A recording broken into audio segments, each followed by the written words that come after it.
No ఉచితం 4000 ఖచ్చితం. NTPC బూడిదపై మళ్ళీ దోపిడీ.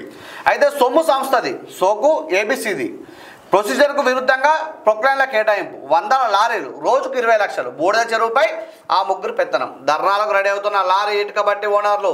దేవుడు వరం ఇచ్చిన పూజారి కరుణించిన చందంగా మారింది పెద్దపల్లి జిల్లా ఇటుక బట్టీలు లారీ ఓనర్ల స్థితి. కేంద్ర మంత్రి బండి సంజయ్ స్థానిక ఎమ్మెల్యే రాజ్ ఠాకూర్ శ్రమించి కల్పించిన ఉచిత బూడిద పాలసీకి ఓ ముగ్గురు శనిలా దాపురించారు. పూర్తి ఉచితమైన బూడిదపై లోడింగ్ పేరుతో ట్రిప్పుకు 3000 అక్రమంగా వసూలు చేస్తున్నారు. అధికారులను అదుపులో పెట్టుకొని నిత్యం సుమారు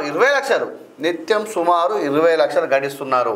గతంలో పోల్చితే ఈ బూడిదపై ఆధారపడ్డ వాళ్ళ పరిస్థితి పెనాం నుంచి పొయ్యిల పట్టడిగా మారింది. సంస్థ నిబంధనల ప్రకారం 114 ఏజెన్సీల హక్కును వక్ర మార్గంలో కేవలం ముగ్గురు కైవసం చేసుకుని వసూల విధ్వంసానికి పాల్పడుతున్నారు. గత 4 రోజులుగా సాగుతున్న ఈ తంతుపై నినాదం ప్రత్యేక దృష్టి సాధించింది. వాస్తవాలను ముందుంచే ప్రయత్నం చేసింది. అయితే ఇక్కడ చూడొచ్చు సెంట్ సక్సెస్ఫుల్లీ సార్కు ఫోన్పే చేయడం జరిగింది. 4100 రూపాయలు చెల్లించినందుకు థ్యాంక్ యూ బాస్ అని మహేష్ బాబు గారి గురించి కూడా చెప్తా ఉన్నారు. పూర్తిగా మల్లేలపల్లి సబ్ స్టేషన్ సమీపంలో లారీ డ్రైవర్ నుంచి డబ్బులు తీసుకుంటున్న వ్యక్తి అట. ఆయన ఫోటో కూడా ఇస్తే చాలా అద్భుతంగా ఉండేది. ఇట్లా బ్లర్ చేయడం నాకైతే నచ్చట్లేదు. అయితే రెండో పేజీని ఒకసారి మనం తీసుకున్నట్టయితే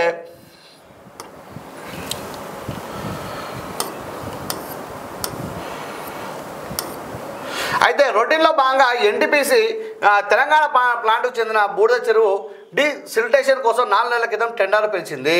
కాగా సదరు టెండర్లో పాల్గొన్న 38 మంది ఏజెన్సీ బాధ్యులు టన్నుకు రూపాయలు 132తో 15 లక్షల క్వాంటిటీకి టెండర్లు దక్కించుకున్నారు.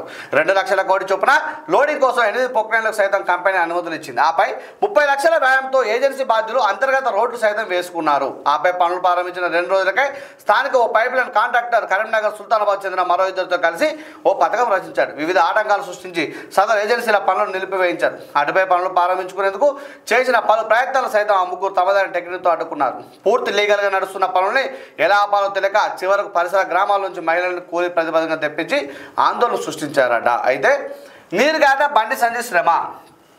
కాగా జిల్లాలోని ఇటుక బట్టీల యజమానులు లారీ ఓనర్ల అభ్యర్థన మేరకు కేంద్ర మంత్రి బండి సంజయ్ విద్యుత్ శాఖ మంత్రి సహాయంతో ప్రీ బూడిదకు అనుమతులు ఇప్పించారు. స్థానిక ఎమ్మెల్యే రాజ్ ఠాకూర్ సైతం దీనికి సహకరించడం జరిగింది. అయితే ఈ క్రమంలో అధికారులు 114 ఏజెన్సీలతో సమీక్ష నిర్వహించి 20 ఏజెన్సీల కోటి చొప్పున మొత్తం 6 ప్రొక్లైన్లకు అనుమతులు ఇచ్చేలా నిబంధన రూపొందించారు. ఇంకేముంది, గ్రహాంతర వాసుల ముగ్గురు మళ్ళీ తెరపైకి వచ్చారు. ఓ 4-5 బినామీ ఏజెన్సీల పేరుతో సంస్థ నిబంధనలకు విరుద్ధంగా 5 ప్రొక్లైన్లు ఏర్పాటు చేసినట్టు తెలిసింది. వాటి ద్వారా లోడింగ్ పేరుతో ఒక్కో లారీకి 4000 చొప్పున నిత్యం సుమారు 5000 లారీలకు గాను 500 లారీలకు గాను 20 లక్షలు దండుకుంటున్నారు. ఎవరైనా ప్రశ్నిస్తే సైట్లో రౌడీలను పెట్టి బెదిరింపులకు గురి చేస్తున్నారు పలువురు లారీ యజమానులు ఆరోపిస్తున్నారు. కాగా రేపో మాపో తమకు జరుగుతున్న అన్యాయంపై ధర్నాలకు రెడవుతున్నారు. జిల్లా కలెక్టర్ రాష్ట్ర ఉన్నతాధికారులు స్పందించి ఆ ముగ్గురు ఆగడాలకు అడ్డుకట్ట వేయాలని పలువురు లారీ ఓనర్లు బట్టి యజమానులు వేడుకుంటున్నారు. ఇటీవల స్థానిక ఎమ్మెల్యే రాజ్ ఠాకూర్ మీడియా సమావేశం నిర్వహించి తన పాలనలో ఎటువంటి అక్రమాలు తావుండదని, అవసరం ఉన్న వాళ్ళు బూడిదను పూర్తిగా ఉచితంగా వినియోగించుకోవచ్చని తెలపడం గమనార్హం. అయితే ఇక్కడ ఏం చేస్తున్నారా అంటే పూర్తిగా ఇక్కడ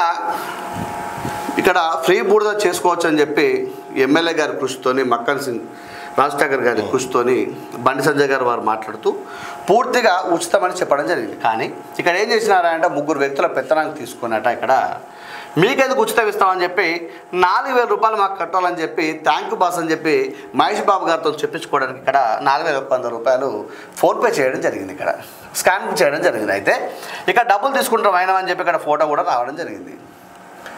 ఈ విషయం మీద ఇప్పుడు ఆ ముగ్గురు ఎవరు, ఆ ముగ్గురుపై ఏ విధంగా చర్యలు తీసుకుంటారు, అసలు ఈ ఇటుక బట్టల దగ్గర ఇబ్బంది ఎందుకు పెడతా ఉన్నారు, అలాగే లారీలు ఏం చేస్తారు, జిల్లా కలెక్టర్ గారు ఇప్పుడు ఇంత పెద్ద తంతు జరిగినప్పుడు అధికారులు తెలియకుండా అయితే జరిగిందని అయితే నేను భావించట్లేదు. దయచేసి మీరు ఏమనుకోవద్దు.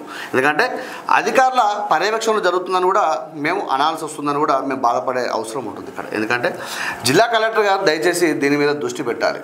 ఖచ్చితంగా జిల్లా కలెక్టర్ గారు దృష్టి పెట్టి అసలు ఎవరు ఇక్కడ చేస్తూ ఉన్నారు, ఎందుకు వసూలు చేస్తూ ఉన్నారు అక్రమంగా, అసలు ఫ్రీగా ఇచ్చే ఏదైతే ఆ ఎమ్మెల్యే గారు చెప్పినట్టు ఫ్రీగా ఇస్తున్నారో ఆ ఎమ్మెల్యే గారి మాటను కూడా బేతకర్ చేస్తూ వారు ఎవరైతే అక్రమంగా సంపాదిస్తున్నారో వారిపైన క్రిమినల్ చర్యలు తీసుకోవాలి.